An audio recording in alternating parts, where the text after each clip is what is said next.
Bungie's Halo Swan Song included several revisitations of their original game, Halo Combat Evolved. For this video, I'll be comparing and contrasting one of CE's spiritual successors found in Halo Reach, the Beachhead Assault. When Halo 1 was released for the Xbox in 2001, players were able to experience the Silent Cartographer for the first time. Its opening cinematic encapsulates the primary theme of the original game, bravery and hope in the face of certain and unknown danger.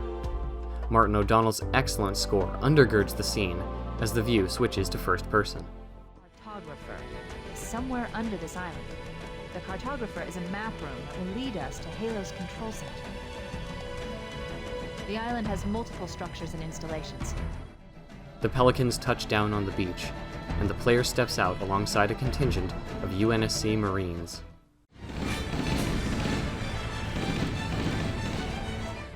The music continues to play until the beachhead has been secured or abandoned. Player choice is woven into the core of the Silent Cartographer. You can lead the charge against Covenant forces, or sit back and watch your Marines take on the enemy. You can even make an about face as soon as your boots hit the ground, and head straight for the control mechanism to unlock the Cartographer. It's up to you. Move forward 9 years, and Bungie's final Halo installment, Reach, has been released for the Xbox 360. The game's 6th level, Long Night of Solace, opens with a behind-the-lines insertion on a craggy beach leading to a starfighter launch facility.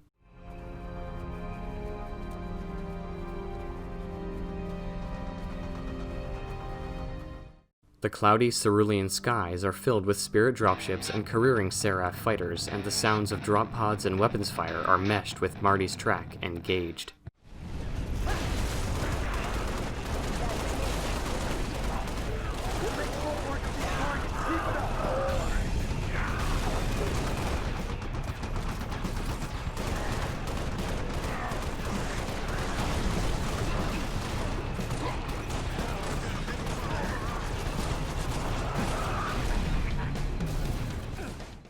This is quite clearly a set piece, visceral and chaotic.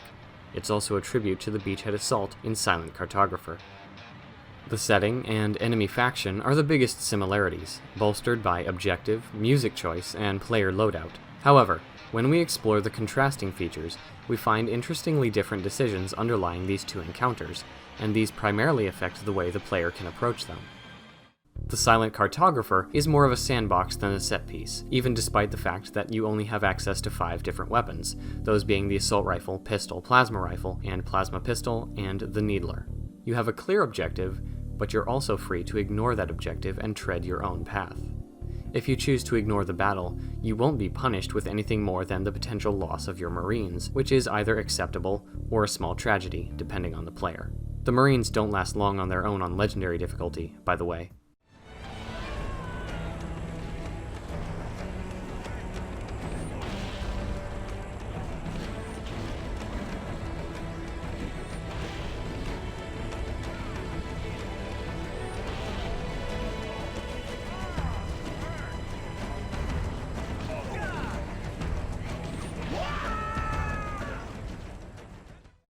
If you choose to fight through the Covenant defenders, the battle is short and sweet, and your efforts are rewarded with a faster way to roam the island. Of course, you can also find another Warthog further along the beach if you go a different route. There isn't a wrong way to play. The Spearhead in Long Night of Solace, alternatively, offers a more linear approach, with a twist. You work your way through waves of Covenant attacking the Saber launch facility. There's a slightly larger variety of weapons and enemies to be found here, and if you're not in a rush, you can even let Noble Team kill all of the enemies for you. They'll eventually clear out all of the opposition, even on Legendary, once they're done shooting rocks, hiding behind rocks, and armor locking next to rocks. Just be careful that you don't get stuck by a plasma grenade while you're watching.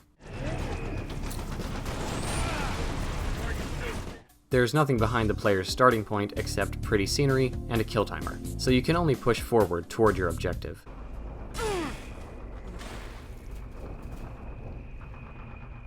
Once you enter the facility, you can swap out your weapons for heavy gear, and disable or destroy the optional Wraith attacking the side of the building. This is where the twist is found. If you don't feel ready to progress to the next sequence in Long Night of Solace, you can take the Wraith for yourself and move up to defend the beach, where waves of endless spirit dropships will deploy enemy troops. You have a few Marines to help you as well.